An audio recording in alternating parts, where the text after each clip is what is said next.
Nu är vi här igen. It's the same. You still wanted one track? Yeah, it is. Yeah. You cool with that?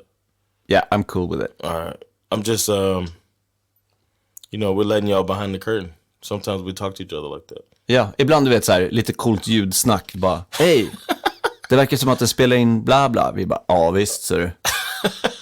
Det är jävligt coolt. Det är coola grejer. Remember the time we went to that bar late at night and the acoustics were crazy? Oh, yeah. Oh my God. Vi bara, shit, akustiken här alltså. Ooh. Men det är så här coolt snack vi har ibland. Sometimes it's just like, I'm so glad that we get to let people in on this. Ja, men det är coolt för att men det är inte alla vet inte hur man pratar podcastspråket. Men jag vet. I'm fluent in podcasts. Yeah, me too.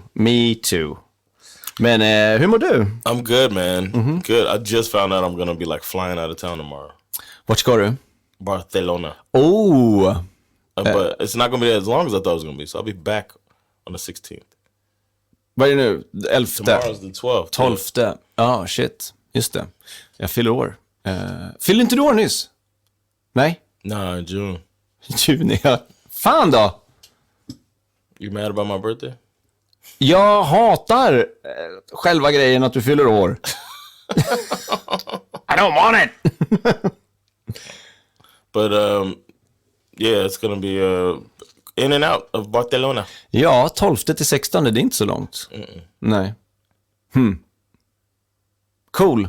Och det är för att du kanske får en reklamfilm, är det så? Yeah, I'm doing it. I'm gonna be in this commercial. Och så behöver du aldrig mer jobba. Nah. It's no. But it's it's good time. Looking forward to it. Yeah. I'm suffering from a large case of imposter syndrome. Oh. Because I'm not an actor. Yeah. And I do feel like I did a commercial recently. Vi har ju pratat om det här. Yeah. Yeah, and I felt like I'm saying stuff like do it with your eyes, and I'm like, okay. Yeah. So here we go again. Another one, except for now I'll be in Spain doing it. Så det är mycket mer dramatiska gester och sånt. Probably. Det är inte så mycket ögon där, det är mer typ så här. I could do the Italian fingers, but I won't be in Italy. Nej, du måste göra så här dramatiska vändningar med huvudet som att du tittar in i kameran typ så här. Por qué? It's an American commercial though, so they'll be like, what the fuck are you doing? Maybe that's how you land the commercial. They're like, can you do it more American? Du bara, no. So you want to do it in Espanol? Sí. Like, you don't even want to do it in Mexican Spanish? No. Och allting filmas. Och det är lite som, har du sett den där E.T. audition? När den lilla pojken för E.T. Har du sett den? När han får... No. It's very cute. Det är typ en 5-årig, han som spelar Elliot. Så är den typ så här. Elliot. Ja, men så är typ, och så är det Steven Spielberg som gör audition. Och han bara typ så här, we're gonna take him away now. Så bara, no, you can't take him away! Skitbra, du vet, så här, spela, gråter och allting. Wow. Och sen i slutet av audition så bara, okay kid, you got the job. Oh, wow. It's gonna be like that with you. De bara, I hope so. You're gonna do it in Spanish? Sí. Jonathan, you got the gig. None of the commercials in Spanish. Yeah. All right. Well, I'm rooting for you. yeah, I'll let you know how it goes. I'll update the LILs about this trip. Yeah, do it. Just write something in the Patreon feed. Didn't get it, or I got it, motherfuckers. No, I got the commercial already. Du har du redan fått den? Yeah, man. Men jag tyckte du sa typ såhär, jag vet inte om de vill ha mig. No, I'm saying I don't think I'm be good at it. Oh, shut up. I got it already. It's already official, but they also could not like cut me out of the commercial if I'm bad. They're not. You're gonna be fabulous. Lägg av nu. I'm not going to Spain for an audition. No, well, I would. No, I'm saying, I mean, that's not what it's for. I would too. Yeah. I'm not. I got the role already. Fan vad nice. Yeah, man. So I don't have to worry about that. I just worry. To me, that gives me more of the performance anxiety. Is that they hired me and they turned down other people, and I could be worse. Fåntratt, du kommer bli fantastisk. Annars hade de inte, vet du vad? De är ute efter just dig, annars hade de inte gett dig jobbet. I'm gonna look at it like that. Ja. För jag tror att det är andra som också har sökt jobbet om det ger så pass bra betalt som du berättar för mig att du gjorde. Yeah. Så de har kunnat välja på folk. Yeah. Men de valde dig. Thanks, man. Be confident. You're building me up, man. Yeah, you're Elliot. That's No, No, I don't want you. don't take him away. I don't like the toothpaste. Okay, no, Jonathan, actually, you love the toothpaste. I don't like the toothpaste. All right, you ready to bring in those fucking idiot losers? I am. All right, let's do it. Okay. Det här är Teach Me Sweden. Det är en humorpodcast där vi lär varandra svensk historia på grund av att en av oss är född i USA och en lyssnade inte i skolan. Jag heter Erik Broström. And I'm Jonathan Rollins, and in this episode I will be teaching Erik all about an actor who changed his name and kinda changed the game. Oh yeah. Och nu snackar vi inte Jack Nicholson. No. Nej. A little better than that. Ja, för det är ju svenskt. Of course, it's always better than that. Men vi snackar inte Stellan Skarsgård. No. It's a little better than that. It's like this person, he's alive. Det är inte Stellan Skarsgård och Jack Nicholson. But if he dies, he dies. Oh, snap! Här kommer det!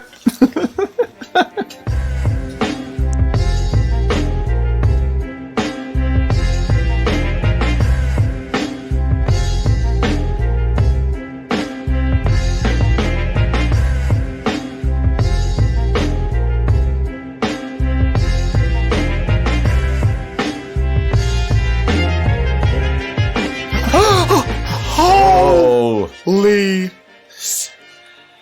Snacka om hjärtattack jag fick där alltså. Du skrämde skiten ur mig, Jonathan. I'm sorry, man. Det gör inget. I'm just sitting here. Det är lugnt. Jag gillar att bli rädd. I didn't know. I think it's kind of racist if you get that scared.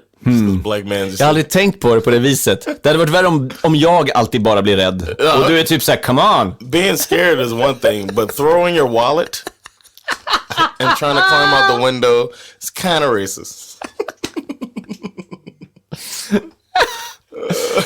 Rycker i vigselringen. There's this joke. It gets used by multiple comedians, but it's like normally a big black guy telling the joke. And I heard one version of it. The guy's like, "Man, one time I was going on the elevator, and I see this old white lady on the elevator, and she sees me, and she clutches her purse, and I'm just like, the nerve of her to think that she's stronger than me. What the fuck? Took that bitch purse." Oh, I love it. That's one of my favorite types of jokes. Is the misdirection. Yeah. And confirming stereotypes. I love it. Det är väldigt kul. She's stronger than me. Jag hörde det här är helt orelaterat skämt, men nu kommer jag att tänka på det. På tal om gammal tant och it's a knock joke. Okay. So this is me told me this, and I have dad joke humor sometimes, so I like it. Okay, so knock. Who's there? Old lady. Old lady who? I didn't know you can yodel. Old lady who? I love it. Okay, so that is the ultimate dad joke, right? Yeah. Old lady who? But anyhow, let's teach me some Sweden, man. Yes, those of you that aren't familiar with this podcast, this is a podcast where us two comedian friends teach each other different stories and lessons about Swedish history, and then we make up jokes as we go. Yeah. I'm going to be teaching Erik this story about a person from Swedish history. Oh my God. Let's do it. Let's do it. Hans Lundgren. Hans Lundgren Was born, you know this person? No. Yes, you do. I don't think I do. Was born on November 3rd, 1957 in Spånga. Now you know, right? Yeah, I know everyone in Spånga. And that's, for those of you that don't know, Spånga is just northwest of Stockholm. His parents were Sigrid Birgitta Kärneld, a language teacher. Okay. See, back in the 1900s, they had jobs. Yeah. And Carl Hugo Johan Lundgren. Okay. An engineer and economist for the Swedish government. Oj då. This guy, yeah. Hans lived in Spånga till the age of 13, and then he moved to his parents' home in Nyland, Ångermanland. Okej, uppåt va? I don't know, it just sounds like a place where people change their minds a lot. Ja.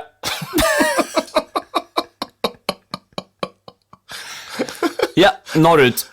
Ångermanland. Vet inte. Population 5, 75, 13, 20.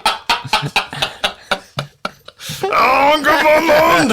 I can't do the budget! Make up your mind! Vi kan inte! Vi Ångermanland! You like dad jokes? I never heard that. I've never heard anyone make that reference about Ångermanland. Oh yeah, That's weird. I'm full of them. Yeah, but I'm surprised no one ever. I was in Gothenburg. I was doing a show, and it's called Svartskalle Stand Up. You know about this? Yeah, show yeah, I do for minorities in Sweden, and I always ask what the förorten towns are, and do like a shout out, like a roll call. All right, who's from here and there? Yeah. And there's in the Gothenburg one, somebody gave me a list, and one is called Backa, and one is called Angered. Yeah. And I was like, Angered, that's gotta be the hood. It's called, in English, it's angered. Yeah. And Backa is a warning to everybody. Yeah. Don't come here, Backa. Backa. I'm from Angered. Exactly. Which one is it? That's fun. And people are like, oh my God, they never heard that. Yeah. It's like, just me with this English thinking. Yeah. As applied That's to this. funny. And I use that too. Angered. That's awesome. All right. Yeah, I'm going to use it every time now. Yeah. So Hans has 2 sisters and a younger brother. Mm-hmm. His father, as you do back then, was physically abusive. Of course. Yeah. And he was said to have taken out his frustrations on both Hans and his mother. Okay. His father would call him a loser during these times. Trevligt. Standard. Motivational. And he considered it motivational. As he got older, he would use it to help him to reach his goals. Like, I'll show you, Dad. Oh my God. Yeah, it's not that healthy. No. He still maintained a love for his father nonetheless, because that's another part of it too. Mm-hmm. He found admirable things about him. He stated later that as a child, he was probably too much like him. I was probably too much like him. Like his dad? Yeah, like my dad. Very stubborn, and that's what he couldn't deal with. Like, see that, how blaming yourself? Yeah. I just want to give that little kid, go back and give little Hans a hug. Yeah. Because we all try to rationalize it away as I don't know, a kid who was abused. Självklart. Jag blev kanske inte det, men ändå. You know. Yeah. Hans developed a desire to participate in heavy contact sports. Okay. Like boxing and karate. Karate. Not karate, utan Karate. karate. That's probably how he says it. Yeah. He credited the volatile father-son dynamic for that as well, like getting into that stuff. Yeah. At a young age, he was insecure and suffered from allergies, and which just means he was Swedish. He was very Swedish. He was a Swedish young man. He also showed a keen interest in drumming and wanted to become a rock star. Oh my Lord. But a little bit before that, 7 years old, he tried judo and go-yuru, which is, I guess, another martial art. He took up Kyokushin karate at the age of 10 and began lifting weights as a teenager. Okay. Yeah. I wrote here, it's like he was training for the big showdown with his dad. Yeah. I'll show you. He once said, my dad always told me that if I wanted to make something special with my life, I have to go to America. Okay. Vad uteslutande. Vad vill du bli? Nej, jag skulle bara vilja jobba på Volvo. You wanna... Bring the belt! Yeah. You need to go to America, boy. If you want to be something, what do you want to work at Volvo forever? You want to be like your poor old man? Or you want to be the CEO of Volvo forever? Or do you want to be an economist for the Swedish government like my loser self, huh? Yeah. Or do you want to serve hamburgers at McDonald's in America? Like a winner. Huh? Do it, son. Get out of here. So after graduating from high school with the equivalent of straight A's, good student, he decided to do just that. He spent some time in the U.S. in the 1970s on various academic scholarships, studying chemical engineering. Really? At Washington State University and Clemson University. Okay. 2 big schools. And then he came back to Sweden because he had to do his 1-year military service. Okay. He joined the Swedish Coastal Artillery at the Coastal Ranger School. After serving, he enrolled at the Royal Institute of Technology in Stockholm. This guy's another Swede that likes education. Yeah. And he graduated in the early 80s with a degree in chemical engineering.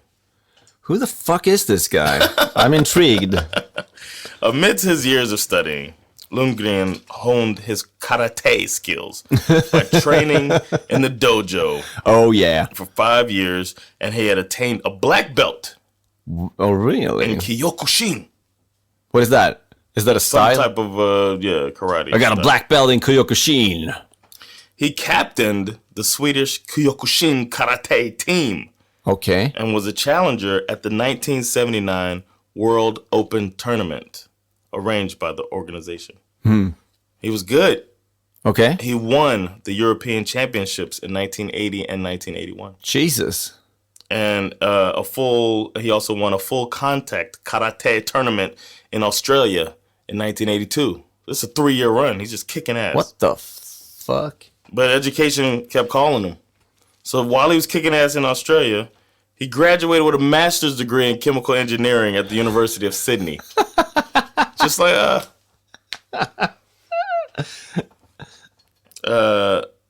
he also, to make some cash in Sydney, he earned a living as a bouncer in a nightclub in the notorious King's Cross area. King's Cross? Mm-hmm. Is that in Stockholm? No, it was in Sydney. No, Sydney, sorry, yeah. Sydney, Australia. Yeah. I wasn't paying attention. Okay. I was thinking about the karate. Karate in Sydney. Yeah. So that's when he won the... Oh, yeah. So he was living there then? He was living there. Yeah. Finishing school and all that. Okay, yeah, cool. Winning tournaments. Yeah, because nothing says karate like Australia, mate. Blimey! Blimey, kicked me in the head. Who fought kangaroo? Lundgren was awarded a Fulbright scholarship. Oh, wait, I know who this is. To MIT in 1983. Yeah. I don't know if you know about MIT. Do you know about MIT? Yeah, I know. Okay. It's the elite of the elite. Yeah. One of the highest level schools in America. Yeah. And it was I don't know him as... Hans. Yeah, right? Right. Oh my God! That took me forever. Yeah, man, this was a big deal. I didn't give any real clues. No. Yeah. But it was such a fascinating person that I should know who it is. Yeah, okay. But, yeah. Okay. Yeah. It's he got a scholarship to MIT, one of the highest level schools in America, for those that don't know. Herregud. And this is a big deal. However, while preparing for the move to Boston to go to MIT, he was spotted in a nightclub in Sydney, Australia. Yeah. By Grace Jones. Yeah. And she hired him as a bodyguard. And then they became fell in love. Lovers. He moved with Jones to New York City. Damn, pussy was that good, huh? Yeah. Well, maybe New York City was that good. Yeah. MIT. Oh, that's right. Yeah. Sydney. But New York Just City. falling in love, man. Yeah. And he dabbled in modeling. Yeah, he dabbled. Yeah, at the Zoli agency, but they described him as a bit too tall and muscular for a model size for him. Yeah, very chiseled face. He earned a living as a bouncer at the Manhattan nightclub The Limelight, working with Chaz Palminteri. Nej! Yeah. Vadå, var han också en bouncer? Chaz? I guess so. I guess he was this weaker one. I gotta be. In the daytime, he studied drama at the Warren Robertson Theater Workshop. Vilket jag fortfarande inte har sett någon bevis på. Men... And it said, he also stated that My time in New York City opened up my adolescent Swedish eyes to a multitude of different people and lifestyles, mostly in the arts. I hung out with Andy Warhol, Keith Haring, Iman, the famous model, and Steve Rubel. Danced at Studio 54 and studied acting with Andy McDowell and Tom Hulse. Or Hulse. I don't know. Tom Hulse. Han spelar, last episode, I don't remember if we did it for Patreons or in the official episode, we talked about Amadeus. That he's the guy who plays Mozart in that movie. Okay. Yeah. Okay, wow. Yeah, callback. So friends told him he should be in movies, but he still had this MIT scholarship. So he went to MIT for 2 weeks, and then he quit. Yeah. He said, "No, it's not going to work." Once he got a taste for La La Land. Yeah. Not yet. No, not yet, though, but the promise is there. Yeah, it's probably like seeing his friends like moving up. These are the famous people he was hanging out with. Yeah. Just seeing them move up. He said after being exposed to the entertainment business, he found it more attractive and rewarding than chemical engineering. Well, duh. So he decided to pursue a career in acting. Hans made his film debut in the 1985 Bond film, A View to Kill. Just det! Which was Roger Moore's final film as Agent 007. Yeah, about fucking time. Han är typ 60 där. Han, du vet, på riktigt med en 20-åring typ såhär. You mind if we take a little champagne and fuck a bit? Du vet. I'm paraphrasing, men det är verkligen såhär. It's like, come on. Yeah, stop it, bro. Or just make the Bond girls older. Or just don't focus that much on sex. Yeah, that's a possibility. No, is it? Well, it's a possibility. He had a small role of Venz, a KGB assassin. Just det. Grace Jones was in that movie. Större roll. As a villain. Hon spelar Mayday. Yep, Mayday, wow. I know my Bond. Yeah. She recommended Hans for the role of the villain. She said, såklart hon gjorde det. Var ju lovers. Yeah, just put him in the movie. Ja. Roligaste, det är Christopher Walken som är skurken i den filmen. Oh, shit. Ja. Okay, I gotta check that out. Fantastiskt. Hans found out that Sylvester Stallone was seeking an imposing fighter to play Soviet boxer Ivan Drago in Rocky IV in 1985. He sent videos and pictures of himself to a distant contact of Stallone. That's how it had to go back in the day. There wasn't no LinkedIn. No. Yeah. Do you know the guy who knows the guy who knows the guy? Yeah. So it got to him. He was able to try out for the role, but he got turned down. They said he's too tall. För Sylvester. Yeah. He's too tall. I need someone a little bit shorter, you know. Make me look too small. Yeah, he can't be. He's always got to be imposing, but you know, not too imposing, you know. Don't make me look like a bitch. Yeah. There were 5,000 hopefuls for this spot. And he eventually, as you know, landed his breakout role opposite Sylvester Stallone, Carl Weathers, and Bridget Nielsen. Herregud. To improve his physique and athletic abilities, he trained intensely in bodybuilding and boxing for 5 months before the film was shot. And here's his account of his training regimen. Okay. We trained 6 days a week. Weights in the morning for about an hour. Then boxing in the afternoon. I don't know why I'm talking like this. I like it. Then boxing in the afternoon. Yeah. We did a split of chest and back one day, then the shoulders, legs, and arms the next. We boxed for an hour and a half, practiced the fight choreography, and did bag work and abs. There's no accent. It was just like weird. Yeah. He weighed 240 pounds. Yeah. Which is 110 kilos. Between that and 245, which is 111 kilos during the filming. His character's lines, if he dies, he dies. And I must break you, are amongst the best known of all Rocky lines, of course, in the series. And also delivered so well because he studied so much drama. This is MIT. He reached back on his 2 weeks of MIT and he leaned on that. Yeah. And he's also in memes and stuff like that, popular culture. Before the movie came out, Hans had decided to use a family member's name as his stage name. Ja, just det, för de hade adopterat en delfin. No.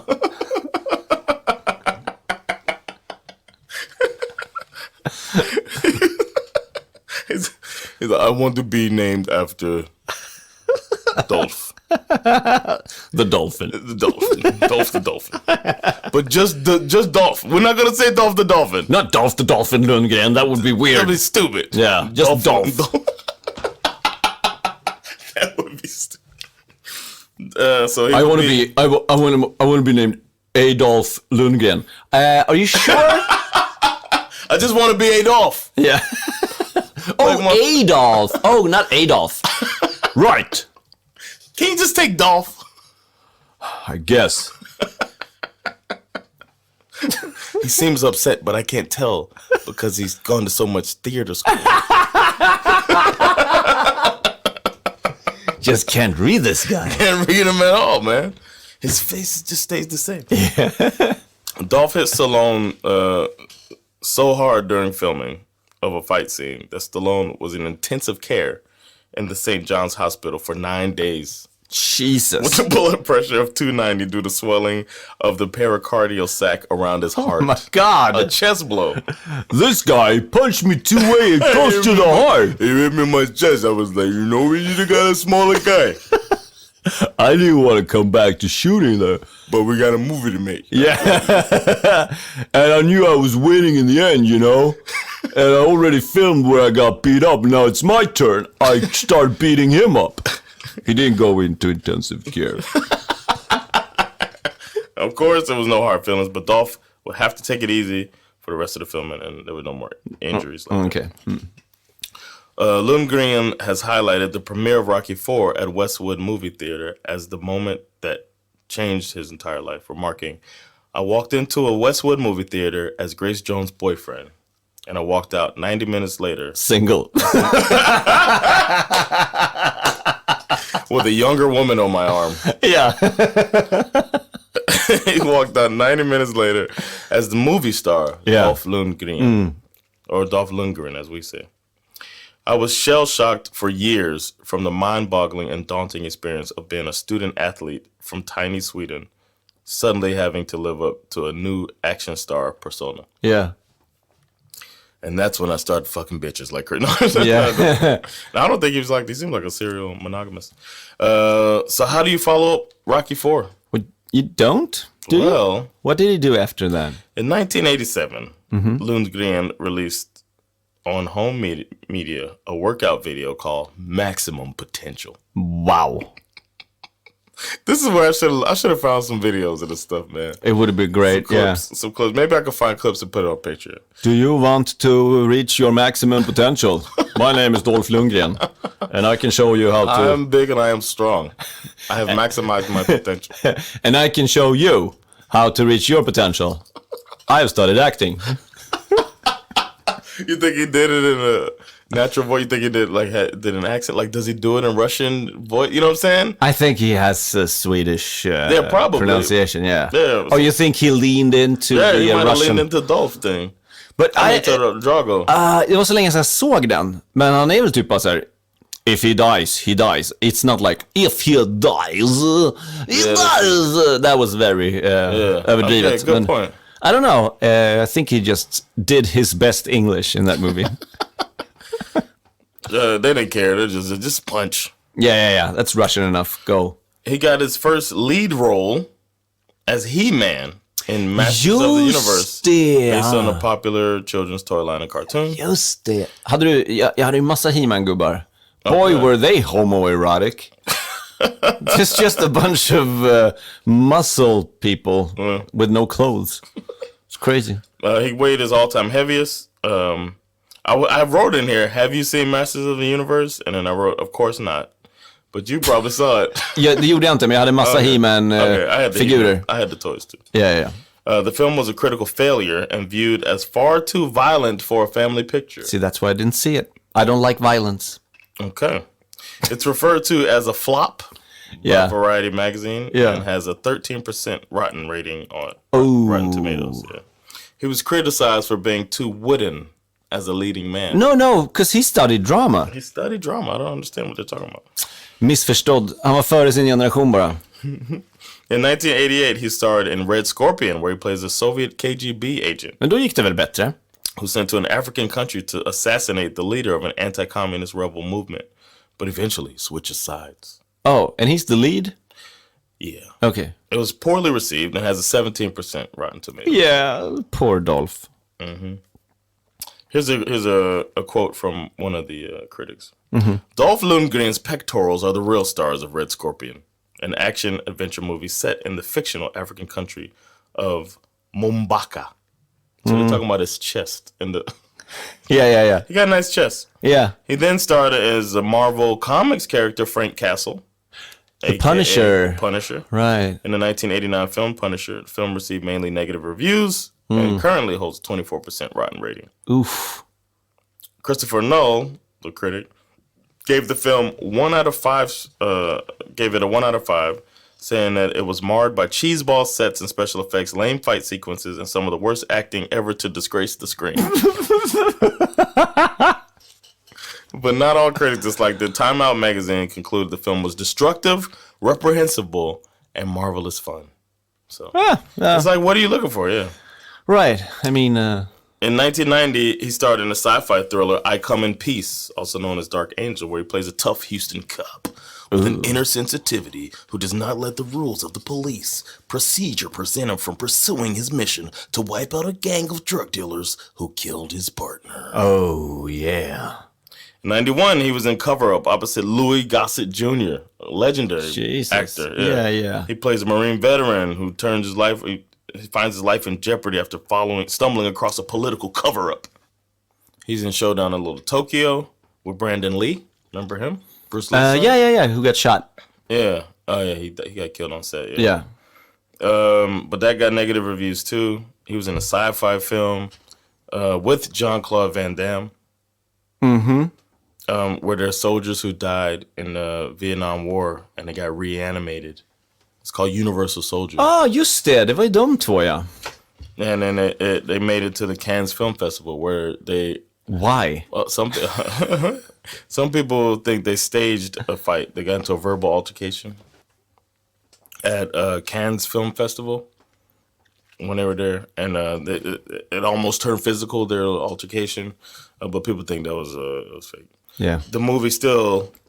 made $102 million on a $23 million budget, so it was a profitable hit. Yeah. And but mainstream critics dismissed it as a Terminator 2 ripoff. Ja, jag förstår det lite. Yeah. Det är väl rimligt. From 93 to 95, he played in 4 movies, all action movies with familiar plots. He did Joshua Tree, Pentathlon, Men of War, and Johnny Mnemonic with the Keanu Reeves. Johnny Mnemonic, det är väl det är typ det är Keanu Reeves sämsta. Typ. Yep. Yeah. Say what you want about Dolph Lundgren, but he kept working, man. Yeah. None of the movies received rave reviews, but this isn't really the type... He's not making the type of movies for critics. No. Studios just kept making the movies, so Dolph kept taking them. Kept acting. Of course. 1995 will be his last film to release in theaters until 2010. The Expendables. Right. It's but between this and The Expendables, it's time for straight to DVD. Oh, yeah. When movies are at their best. Oh, yeah. 1996 to 2004 saw Dolph crank out action movie after action movie. Yeah. I didn't know about this. He was in at least 8 movies that mostly featured him as ex-military guy out for revenge after being double-crossed by a secret government conspiracy, but they don't know who they're messing with. Åh nej! Movie after movie like that. I don't want to read through all the plots. Kan jag använda samma manus som förra filmen? Yeah, you're good. Okay, good. Okay, instead of a Navy SEAL, can he be a Marine? Yes. Are you sure? Okay, next movie, Army Ranger. Yes. They can they not know who they're messing with? Good idea. Think I heard that somewhere before. No, they don't know who they're fucking with. Oh. That's what you've heard before. Yes. But in this one, they don't know who they're messing with. Oh, so this is PG-13 then? Yes, it's for kids. It's for kids. There's only going to be one beheading. We're talking to the ratings people about that. I know how to do that. If he dies, he might live. In 2004, so they saw Dolph change over to the director's chair. Ja, men nu kommer väl... Är det Million Dollar Baby? Nej. Är det The Departed? Nej. Vänta, vilken är det? Det är någon han fått Oscar för. The director Sidney J. Furie got sick in pre-production of the movie The Defender, a movie about the bodyguard for the head of the NSA that needs to protect the man that protects the nation in the war on terror. The terror who doesn't know who it's fucking with. He directed and starred in this one. And then he got the director's bug. He directed 3 of his next 5 straight-to-DVD movies. The Mechanic, which actually got good reviews, as an action movie that gives us what we want. Missionary Man was Dolph's version of an old Western, the type of film that he always wanted to make. Okay. Except instead of motorcycles, he used motorcycles instead of horses. Because he said it was cheaper and less time consuming because he got shit to do. So he was like, all right, instead of bringing all the horses in, let's just make it a biker gang and then we just fight the bikers. Jag har massa motorcyklar, nu kör vi. And this film made it into the Dallas Film Festival. I had never heard of it before this article, so it's not like this big deal. Dallas Film Festival. In 2009, the Dolph Lundgren Scholarship was instituted in Dolph's name, which is awarded to the student with the best grades at Ådalsskolan in Kramfors. Oj. The school where he himself studied. Lundgren then reunited with Jean-Claude Van Damme in Universal Soldier Regeneration. Yeah! Where he plays his old character, Andrew Scott's clone. The film was released theatrically in the Middle East, so now he's back. In the Middle East? Yeah, and Southeast Asia, and directly to video in the United States and other parts of the world. Since its release, the film has received better than average reviews for a straight-to-DVD release. Now we're talking. For a straight-to-DVD franchise sequel. Film critic Brian Orndorff gave the film a B, calling it moody, pleasingly quick draw, and knows when to quit. Ja, de vet ju när de ska lägga av i alla fall, det är ju bra. And it makes the Universal Soldier brand name bizarrely vital once again. Dread Central gave it 3 out of 5 knives, saying there's almost nothing but solid B-level action. Så har du 3 av 5 knivar. Yes. I give it 3 sharp knives. Yeah, sharp. Yeah. Sharp knives. Can I 2 butter knives and 1 steak knife? This one gets 3 Japanese chef's knives. The 2010s saw a sort of resurgence for Dolph. He hosted Eurovision in that decade. Oh, you're done. Okay. Yeah. He acted in movies with theatrical releases again.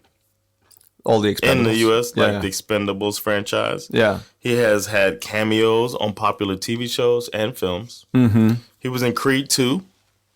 Ah, just det. As an older version of Ivan Drago, whose son is going to fight Creed's son. Oh my god. Have you seen it? No, jag har sett första Creed. Men jag började kolla på andra Creed, men sen tog jag inte igenom den. Men jag tror jag ska se den. We should watch it together. Yeah. Because I started and didn't finish it. Yeah. Cool. But from what I saw, he did a good job. The part I saw. He was like, the beaten down old man. And they make you feel a little, they dig deeper into the character. Yeah. Plays themselves, basically. He lives in both LA and Stockholm. I can't do his story without telling you this crazy story that happened to him. Go. In early May 2009, so not too long ago, 3 masked burglars reportedly broke into Lundgren's Marbella home.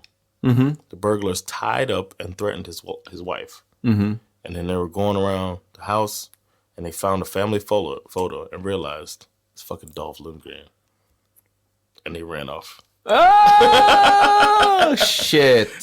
He later stated that he believed the intruders to be Eastern European, and he had asked contacts in Bulgaria to investigate the situation. Oh, so he's Liam Neeson in Taken now. I have a particular set of skills. I've studied drama. I have a very particular... My set of skills is fantastic. I've studied drama, and also... I know karate. I know karate. Karate. And I've been in a Bond movie. So don't mess with me. I will find you. Imagine now you look around this house and you see a photo of fucking Ivan Drago. Yeah. You're like, oh shit. Yeah. I'm gonna start leaving photos of Ivan Drago around my apartment. Ja, eller hur? Bättre än en vakthund. Man kan ha typ någon sån att de kliver på någon bräda, så hör man bara såhär, if he dies, he dies. Det är bara like, shit, he's here. He's here. He later stated, oh no, I said that part already. They didn't find out who did it, by the way. Yeah, okay. His Bulgarian contacts didn't work out. No, because they were phony. After the incident, Lundgren's elder daughter Ida suffered from PTSD. Understandable. Oh yeah. Yeah. And his wife was the most traumatized from it. And then they divorced in 2011. Nej. Yeah. Wow. Yeah. Shit. Tufft. He had some relationships after that marriage, and then finally, in true Hollywood star fashion, he married Emma Krokdal, a Norwegian personal trainer that's 40 years younger than him. Snyggt, fräscht, härligt, bra. They got married this July. Oh, really? A few months ago. Jag tänkte att vi skulle gå in till musiken från Rocky 4. Hon bara, vad är det? Yeah. Damn. She was born, 10 years after Rocky? That's crazy. Jesus. 2 months before that, this May, Dolph Lundgren revealed that he has battled kidney cancer since 2015. Åh fan. Yeah, I do hope he's able to beat it. He has persevered in his professional life with over 80 films under his belt. Sure. I said he's persevered. I didn't say... Yeah. Well, you can call them films. That's fine. 80 projects under his belt. Thank you. So best of luck to you, Mr. Hans Dolph Lundgren. Oh. That's the story of the fascinating Hans Dolph Lundgren. Clap, clap, clap, my friend. Det där var fantastiskt. Yeah, att det tog sån tid också. Jag bara, Hans Lundgren. Och sen bara, wait a minute, karate and the States. Very nice. Yeah, man. Kul. Fortsätt att lyssna, och om ni inte är Patreon så bli Patreons, right? Yeah, man. How could you not do that? It's patreon.com/teachmesweden. And if you have ideas for episodes we could do, then send them in to teachmesweden@gmail.com. If it's for Erik, then put it in Swedish, or say it's for Erik. Yeah. If it's in English, or if it's for me, put it in English or Swedish or whatever. Just say that it's for me. Yeah. The ones that are in English, I always grab them. Yeah. So thank y'all so much, man. Yeah. We'll be back soon. And those of you that are Patreon subscribers, you get some extra treats. Oh, We're gonna do right now, where we do a little extra stuff, man. Yeah. Shitty sketches. Some shitty sketches behind the scenes of the history, if you will. Yeah. So we'll catch y'all later. It's been Jonathan Rollins och Erik Broström. teaching you Sweden. Fred.